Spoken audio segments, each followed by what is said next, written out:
Ayan, baklas yan lahat mga idol.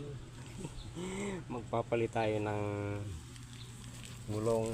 Kaya lang itong mahirap dito sa Honda Click. Kasi lahat baba ito.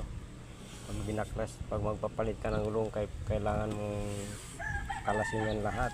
Yan. So, kaya tatsagaan lang yan pag baklas. Yung ipapalit natin mga idol, yan lang oh. Gamit na rin pero medyo makapal kasi walang budget pa yung mayari.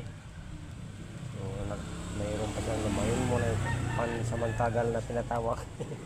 Ito na naman yung pansamantagal na tinatawag.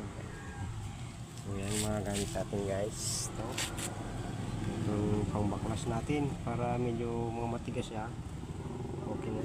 Yan ang tanggal natin. So yan nga guys.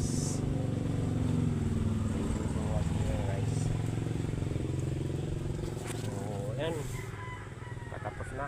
Tapos ang baklas natin, so papalitan ko na ito ng gulong, babaklasin ko na lang yan. Maraming salamat mga guys.